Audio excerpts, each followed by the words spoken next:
again, and welcome to Foreplay Radio Sex Therapy. I'm your host, certified sex therapist Laurie Watson, author of Wanting Sex Again, and blogger at Psychology Today and WebMD. And I have with me Dr. Adam Matthews, my co-host, who's a couples therapist, psychotherapist, and president of NCAMFT.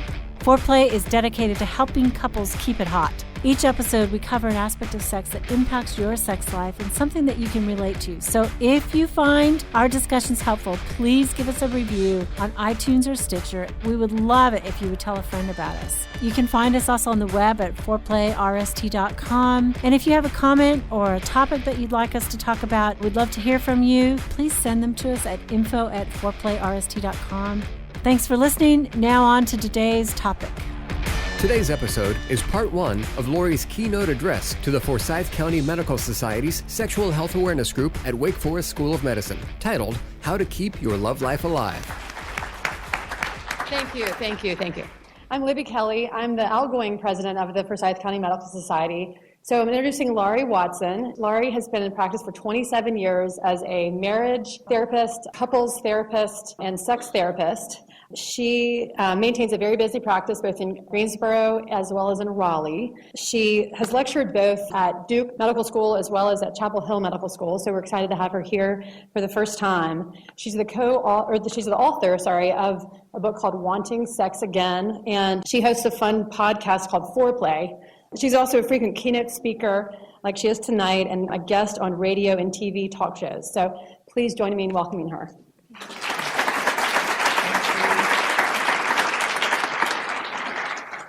Thank you for having me. There's a lot of people here. They say the millennials, sex is dead for the millennials. It's probably the stress, right? The stress. You know, I have taught this material actually at my church. We're Episcopalian, so anything goes there. You know, we're hardly to be trusted, really. But as I was teaching this, I had two friends who were coming to the class. They're married to each other. They're both doctors. One's an OBGYN and one's a urologist. And I told my girlfriend, the OBGYN, I'm like, I'm a little nervous talking in front of your husband about all this sex stuff. What if I get it wrong? What if he thinks what if he wants to correct me? Or, and she's like, he didn't know anything about sex. So I know that I am the only hour that the OBGYN residents get at UNC Chapel Hill on sexual functioning. When I was teaching this class, a new couple actually stumbled in. They were brand new. And it was the day that I was going to be the most explicit about the sexual response cycle. And I just thought, this is going to be the most interesting Sunday school class they have probably ever been to. And they were kind of unsuspecting. But when people come to a sex talk and they actually sign up to be here, it's a bit of a double bind. There's a part of all of us that says, I really hope I learned something there about sex. And then there's another part of us that says, I really hope I don't learn anything there about sex, right? Because none of us necessarily want to be shown up and we feel anxious about sexuality. And if we've brought our partners, if we've been brave enough to do that, we are really hoping our partner doesn't think we need to know anything about sex or that we would learn anything here. We have very fragile sexual egos, including myself. I totally get it, and my husband. We've been married for 30 years. We have 3 nearly grown children. My oldest has come into the practice, and I forewarned my husband tonight. I said, honey, all my good jokes are about you. So if you want to be here, you can. And, maybe he's hoping he'll not learn anything about sex either, or maybe just see his wife in stilettos talk about sex. I don't know. But I did a little research on sex and doctors before I got here in the medical economics. And it turns out that the radiologists are the happiest with their sex lives. The other thing is that the radiologists are most likely to have sex with the lights on. It's because they work in that cave. I just made that up. I'm kidding. And the people most unhappy with their sex lives are the gynecologists, which that's really sad to me. And the orthopedic surgeons are the ones who have sex the most. nearly 10 times a month. But you know surgeons, they got to talk about, all the good stuff. Okay, so we're going to talk about 3 things tonight. We're going to try to talk about how to keep your love life alive, both emotionally and sexually. And the first thing I want to talk about is what makes great sex.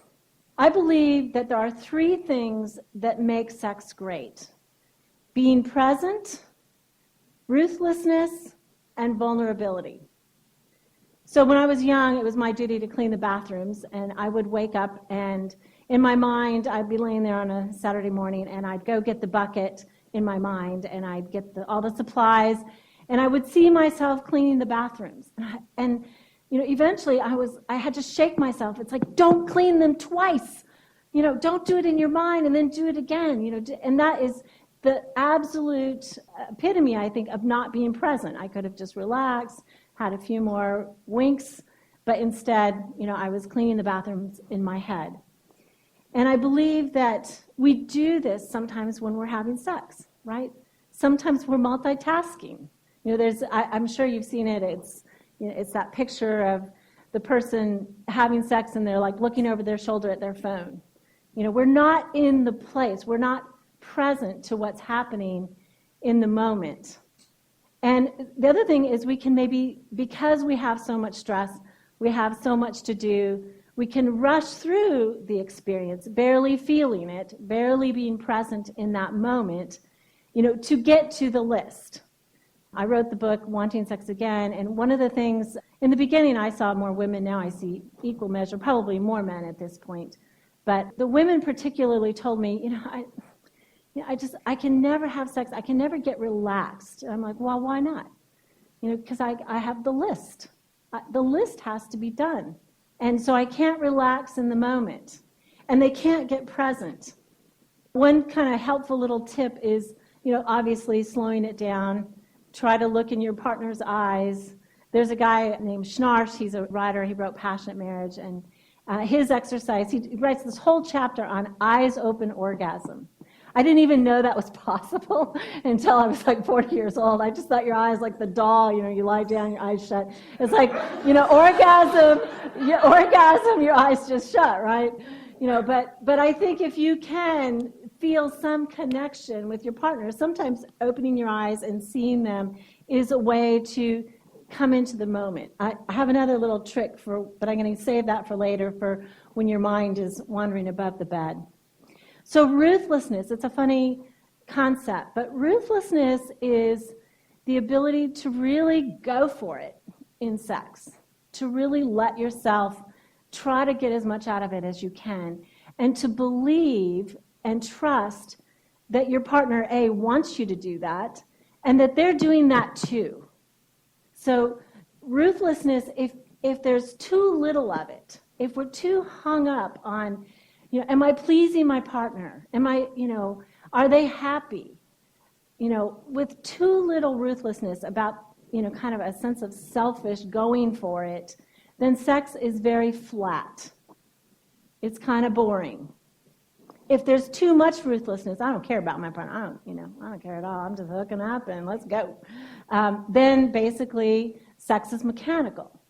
But if there's the right amount of ruthlessness, then sex is hot, because we have to have that ability to go for it. Vulnerability is, I think, the third thing that we need in order for sex to be good, to be great. We think that sex naturally declines with a long-term relationship.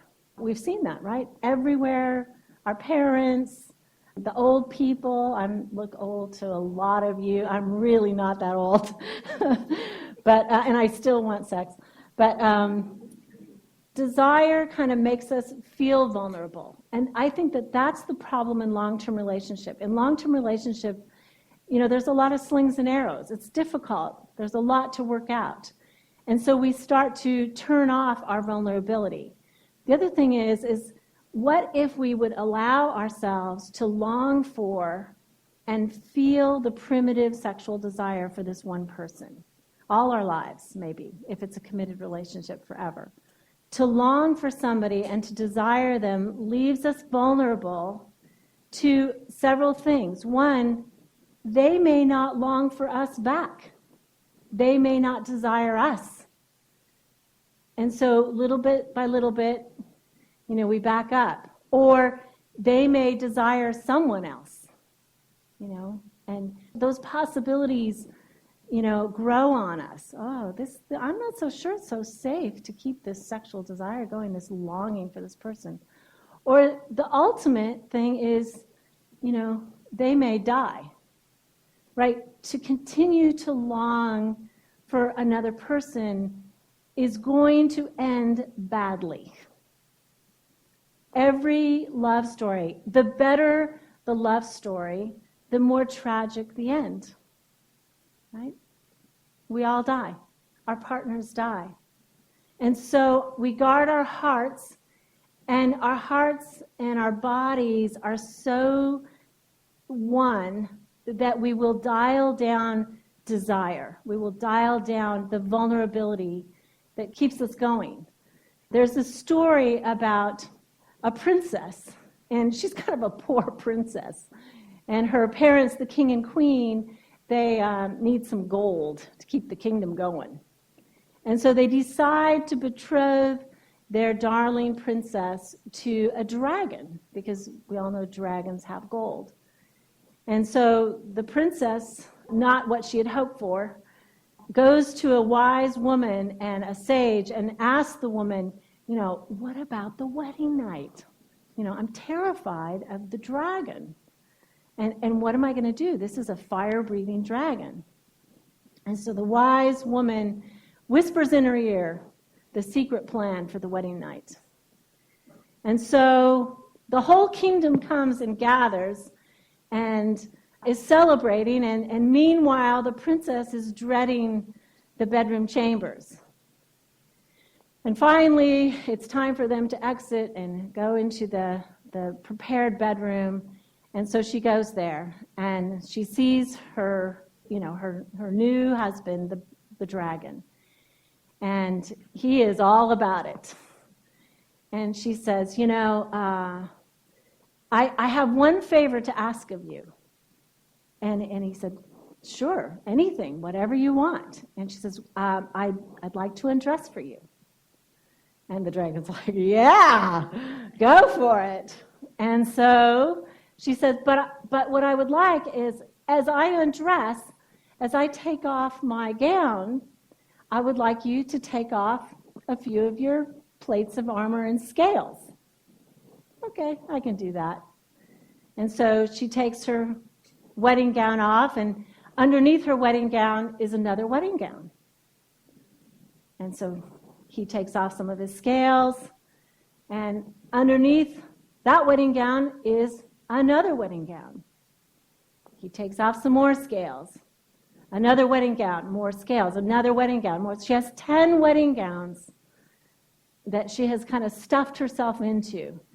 Pretty soon he's kind of getting a little threadbare with all these scales coming off of him. And then underneath that there are petticoats and layers of undergarments that she takes off very slowly as he takes his scales off. And of course you can guess the ending, right? The ending is that after the scales are all gone, he's actually the handsome prince. And it's in undressing, it's in vulnerability that the bedchamber becomes the place that it's meant to be, the beautiful place. But it is tough. It is really tough in long-term relationship to undress, right? We tend to say, oh, they hurt me, and put a little more on. So it's tough. But that's what makes sex hot. It's being present, the presence, ruthlessness, and vulnerability. More of Laurie Watson's keynote address, How to Keep Your Love Life Alive, What Every Doctor Needs to Know, is coming up next on Foreplay Radio Sex Therapy.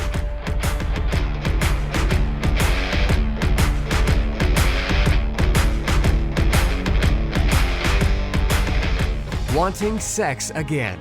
How to rediscover desire and heal a sexless marriage by certified sex therapist Laurie Watson. Each chapter is designed to fix one of the problems that cause low libido, from early marriage through the childbearing years, even all the way through menopause. I've also had men read it and tell me that for them it was the most hopeful thing they read about resolving sexual problems. Look for Wanting Sex Again on Amazon.com. You can also talk to Laurie Watson for therapy in person or via Skype. I offer couples counseling and sex therapy, and I think about both aspects of the relationship, emotional intimacy and sexual technique, and that combination together helps marriages be happy. Weekend couples intensives are also offered. Improve your sex and improve your relationship with Awakening Center for Couples and Intimacy. Find out more at awakenloveandsex.com. Awaken what's possible. It is one of my great joys in life to be able to really help individuals and couples find strength in their relationships and really find hope again. Licensed marriage and family therapist, Dr. Adam Matthews from Matthews Counseling. I work with a wide variety of issues, including depression and anxiety, marital issues, issues with adolescence. I believe that therapy should be designed around you, that it should be personalized to who you are and to your unique situation. Therapy is available in office, online, and by phone. I want therapy to be comfortable for everyone. At our office, you'll find that we sit around a fireplace in deep, comfortable chairs, look at the problem differently, and offer practical solutions for you to take home and utilize outside of the therapy room. Schedule today and rediscover hope. You can find me on the web at matthewscounseling.net, Matthews with 1 T. You can contact us through email or phone and find a lot of resources on our website, matthewscounseling.net.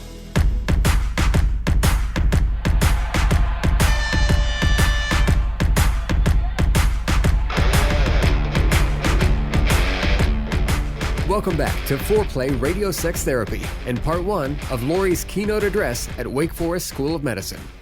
I see a few doctors in my practice, and I think that one of the flaws I see is that they often are so busy and they give themselves so fully to their purpose, right? Their purpose, not necessarily their person. They really have important jobs. You do. You have important jobs. You do have a high calling. You have a calling to heal people. And it's exciting. And I see these physicians getting caught in the excitement of their call. And it is fabulous. But sometimes they overinvest in the purpose and they underinvest in the person of their life, right? We need two things. Freud said love and work. We need the purpose and the person to make us happy. And sometimes they're kind of surprised when their person it doesn't really go along with that neglect so well and gets a little upset about it and isn't ready to jump into bed because they haven't had a conversation in a week or so and they are feeling shut down. Sometimes their partners are like screaming at them, hey, we need a little healing here too. There's a little bit of sickness between us as well. We need some connection. But sometimes there's not time enough to be present with their person, to have time enough to feel love, to get in the mood, and to get connected. So I wanted to talk about, and this is the second thing that I think is important, is why sex and connection get caught in relationship, in the power struggle, how they get snagged relationally, and how, what happens.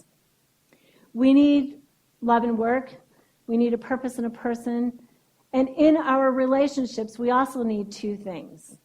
We need connection, and we need autonomy.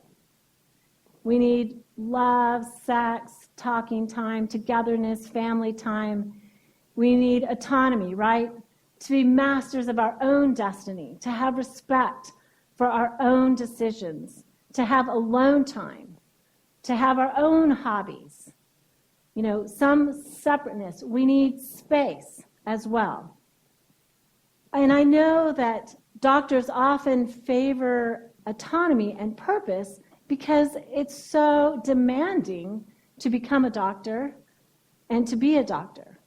So there is a huge demand. One of my girlfriends, I actually end up having lots of OBGYN friends, probably because of my specialty, but she has a calf that is permanently swollen because she blew it out in residency, the long, long hours. And you can tell I'm not a doctor because I can't tell you what mechanism that was, but all I know is her calf is blown out and swollen all the time now. She gave so much away. We toggle these needs inside. The more time we're at the hospital, the less time we have to be with our loved ones and our family.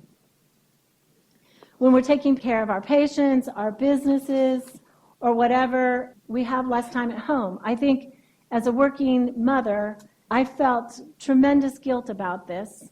I felt a deep inner conflict about the time away from my children that was devoted to my work. And I don't think that my male friends that were working similarly felt the same conflict, so I know it's there. But this balancing connection and autonomy is really important for our love life. How do we get these two needs balanced? If you have been sitting around or if you have your computer open, certainly take this little quiz. I do capture your email and then you get just a few newsletters from me. But it's a fun quiz and it will personalize kind of this lecture for you in terms of what style you are, which side you're on.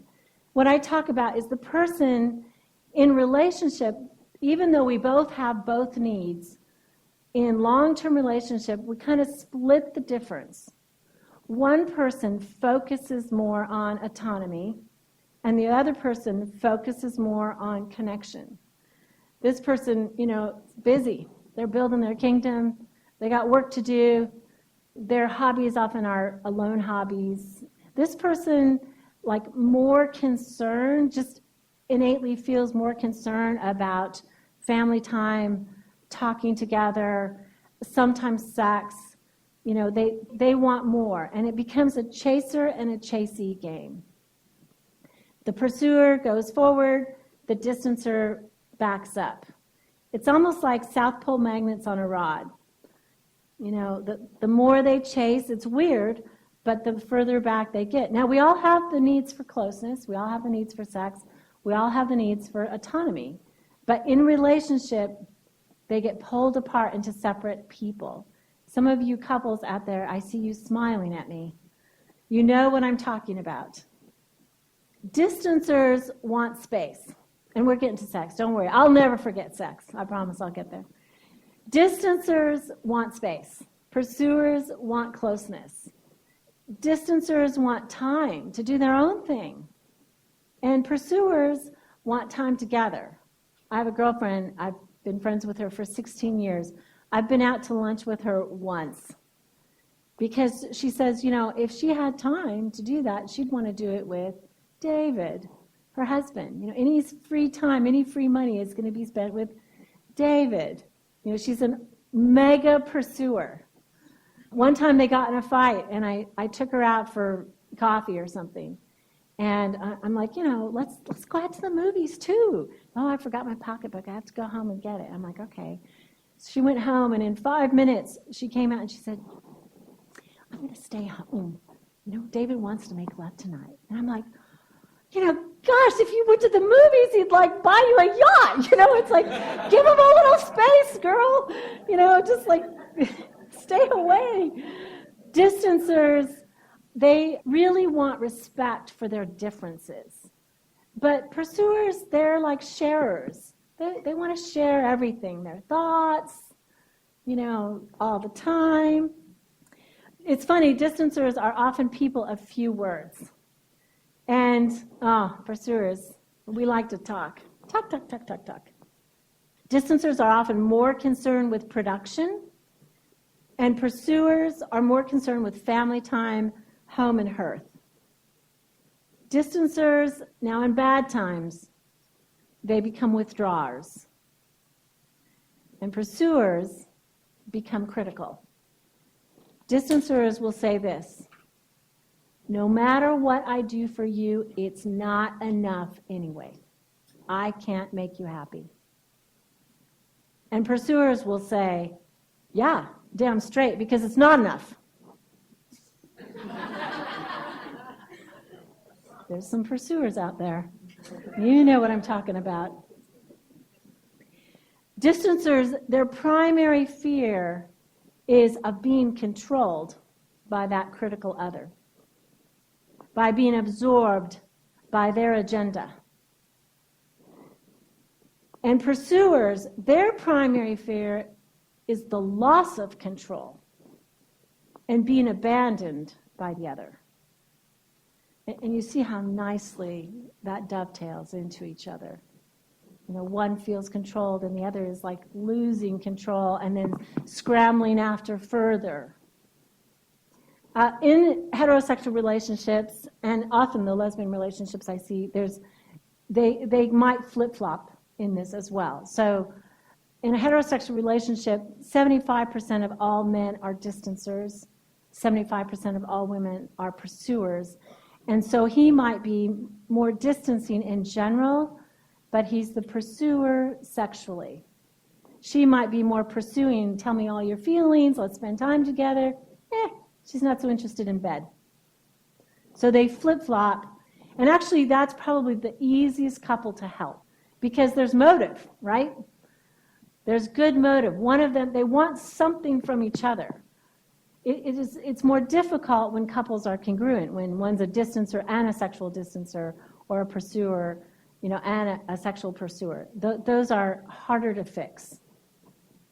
Sex therapy really, in and of itself, doesn't take very long. I mean, almost 6 sessions, I can fix anything. You know, anorgasmia, premature ejaculation, ED, you name it. Really, when it comes right down to the technique part of sex therapy, it's very cognitive.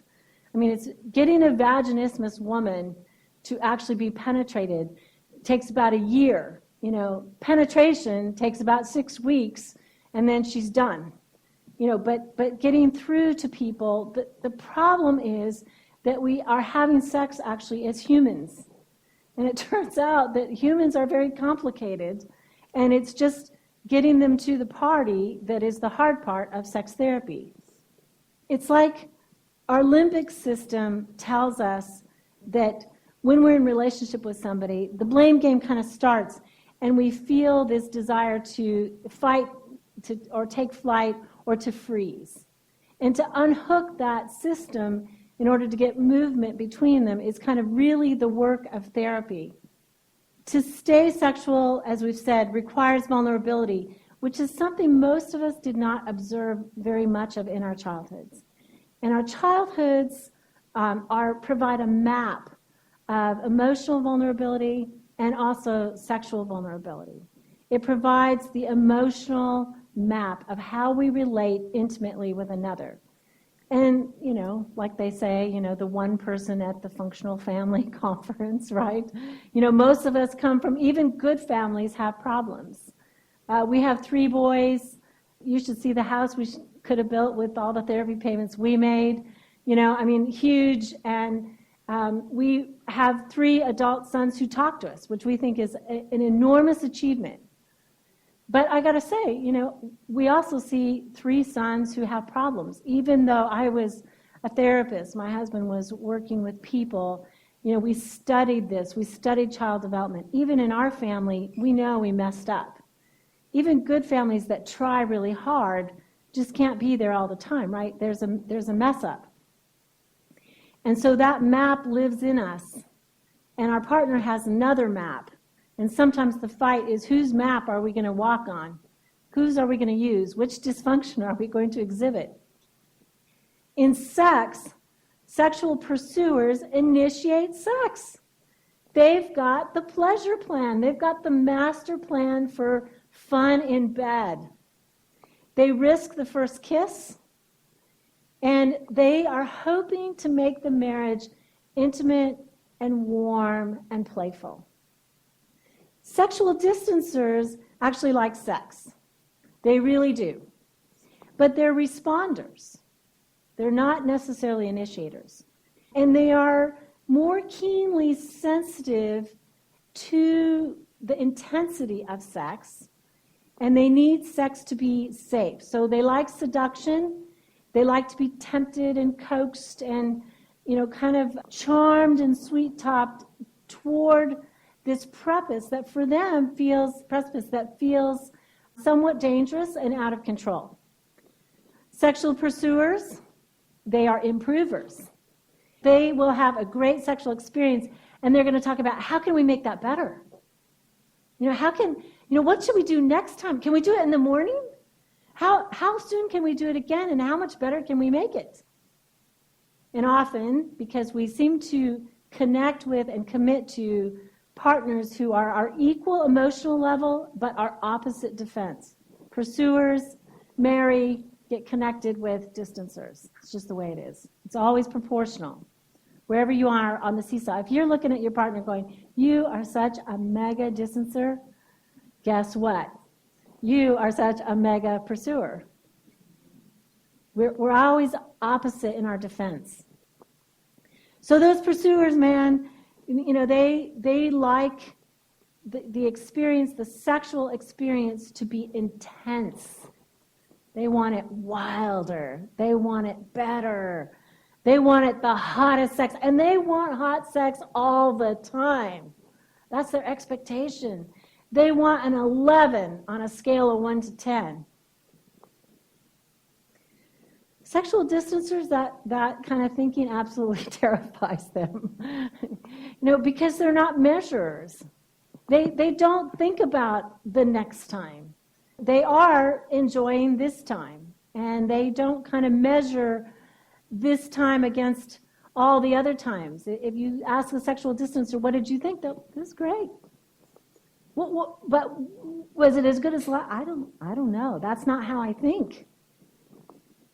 They don't measure the quantity or the qualities of sexual experiences.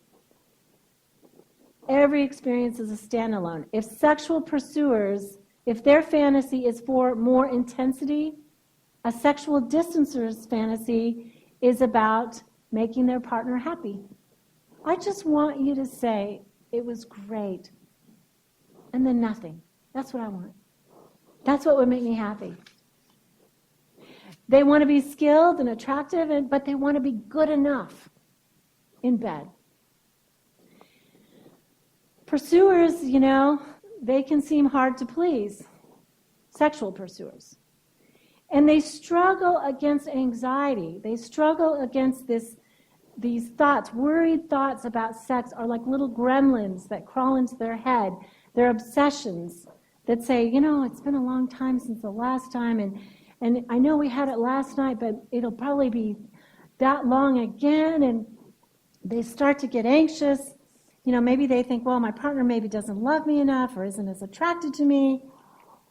Maybe the fact that this was the best sex of my life is a fluke.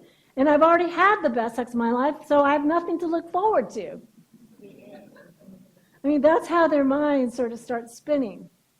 Sexual distancers, again, that kind of thinking shuts them down because they think, it's just scary. That big intensity is scary.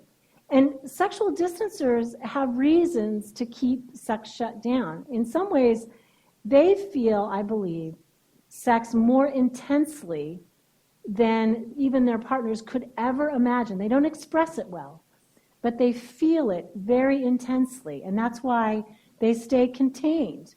They often do control the frequency of sex when sex happens. But partly they're containing their vulnerability about sex inside. So sexual distancers, basically, sex feels risky to them. I think it's hard for them to trust their partner to meet their body needs. That feels like unbearable vulnerability. To ask somebody, hey, touch me so that you can give me an orgasm, that is incredibly vulnerable, right? And to instruct them to how to do that, that's like really scary. And so sexual distancers kind of keep it inside. They too feel anxious. Okay, so now what do you do about it? Sexual pursuers, if you're a sexual pursuer, first thing you want to do is bite your tongue against the in-bed critique. When you're in bed, no criticism. And when you're out of bed, Find something to say that's positive, right?